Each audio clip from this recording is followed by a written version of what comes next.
All right, I'm back. And we're going to keep going down the road of philosophers. So in the last video, we spoke about Thomas Hobbes, right? That old curmudgeon who was like, about people who witnessed the English Civil War and who basically said we enter into a social contract with the Leviathan to avoid the state of nature. Let's talk about John Locke, who came, coincidentally, after Thomas Hobbes, right? So let's talk about our boy, John Locke. There we go. All right. So John Locke, folks, he believed in natural rights. And again, where do these rights come from? Not from government, but from God. We are endowed with certain rights from God. God gives us certain things that are just part of our humanity. And of course, these rights, according to John Locke, are life, liberty, and property. Now, that should kind of sound familiar to you because when the American forefathers wrote their Declaration of Independence and their Constitution, they took Locke's ideas and instead of life, liberty, and property, they said the pursuit of happiness.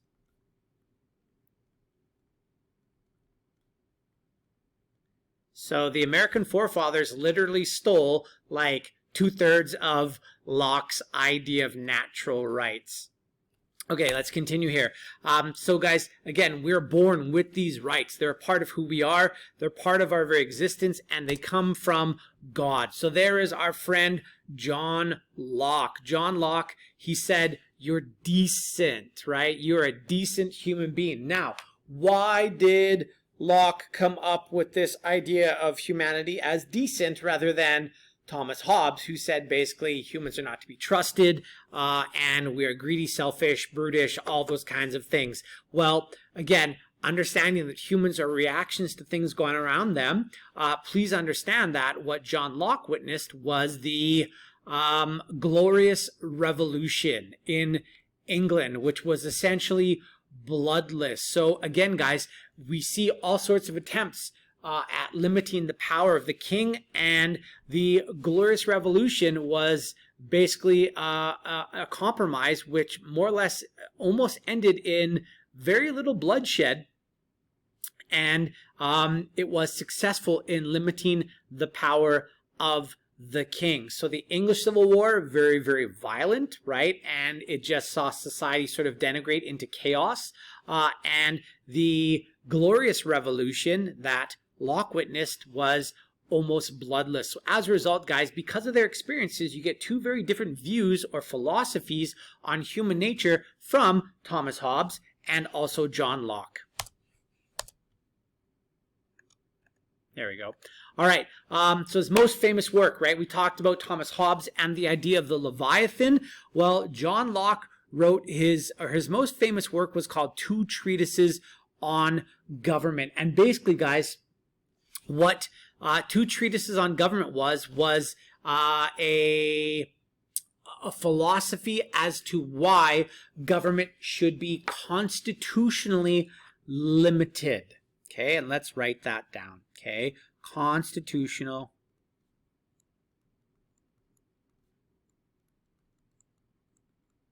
limits. And I will, sorry about that line, I will pop up a video at the end of John Locke here about Locke and Hobbes spoken about by this guy named Tom Ritchie, and he'll just sort of explain stuff maybe in a different way for you that might help you sort of understand their philosophies. Now, guys, John Locke said rulers or government has an obligation and a responsibility to protect the natural rights of the people. Now, contrast that with our friend Thomas Hobbes. Hobbes would basically argue that the role of a government or a ruler was to ensure that the state of nature doesn't happen, right? To hold up that social contract. And Locke had a different view. Locke was a social contract theorist as well. However, he said that the role of rulers or government was to protect the natural rights of the people. Now, the cool thing about John Locke is he said that when government doesn't protect our life, liberty, and property, that we the people have an obligation and a duty to get rid of that government and to enact one that does protect our life, our liberty, and our property. Okay, so guys, Locke, when you hear these words, you should be thinking American Revolution, because the American revolutionaries believe that the King of Great Britain, King George, was not protecting the life, the liberty, the property of the people. And as a result, what did they do? Well, they had a revolution, right? They had a revolution against that. So as this point says, if a government fails in its obligation to protect our natural, unalienable rights, as we spoke about before, meaning they can't be taken away, then the people have the right to overthrow that government. Now, would Thomas Hobbes ever say it's okay to overthrow and replace a government? Well, no, absolutely not. Because in that transitionary period where we go from ruler to no ruler until we establish a new government, what are we going to be in? The state of nature. And what happens when we go into that state of nature, according to Thomas Hobbes?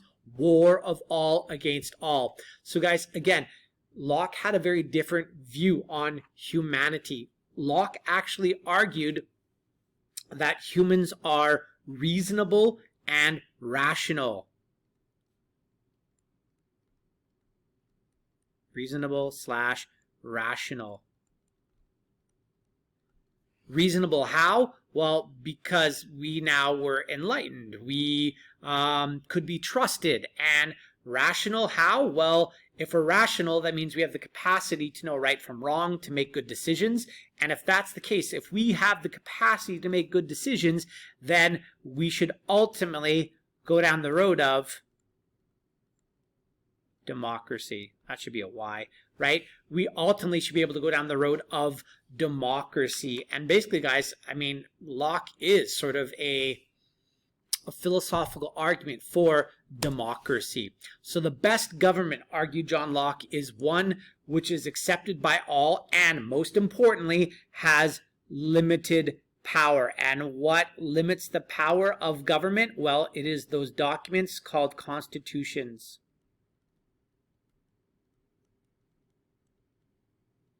Right? It's these documents called constitutions. And again, guys, please understand, a constitution is like a set of rules that governments have to follow, right? It limits what government can do. And guys, I mean, constitutions are beautiful documents. They ultimately, guys, constitutions ultimately, their goal, and I'm just going to write it down here, is to prevent tyranny.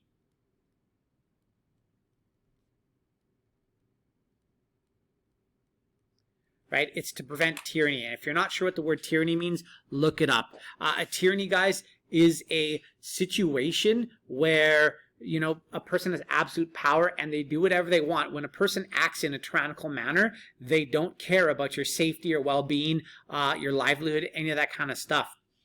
All right, let's continue here, guys.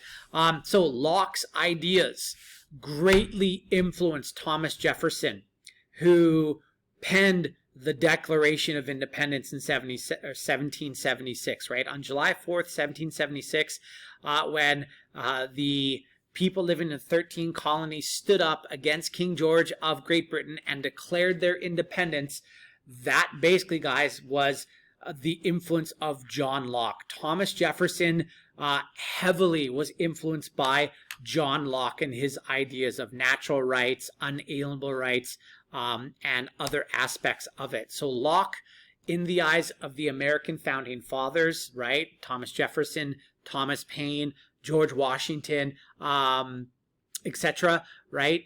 Ben Franklin, Locke's writings justified revolution in the eyes of the founding fathers. Because remember what Locke said. Locke said that if government isn't protecting our life, our liberty, and our property probably being the most important, then the people have the right to change that government. In the American Declaration of Independence, they talk about altering or abolishing a government that does not have the best interests or the natural rights of the people at heart. And Also, guys, Locke influenced later revolutions as well. I mean, Locke was the American Revolution or his philosophy, right? And guys, later on, right, we also see the influence of John Locke being felt during the French Revolution as well. Because, guys, let's face it, I mean, the French Revolution, too, was against a tyrannical king, right? King Louis XVI. And by the mid-1800s, 1848, Locke's philosophy sort of reverberates across all of Europe. And by the mid-1800s in Europe, feudalism was basically a thing of the past. Classical liberalism was basically a thing of the past. All right, that's John Locke, my sweet, sweet babies. Okay, there's going to be a video in the next module here that talks about Locke and Hobbes from the perspective of Tom Ritchie. It's a good one. You should check it out. And as always, guys, I love you. Peace, and take it easy.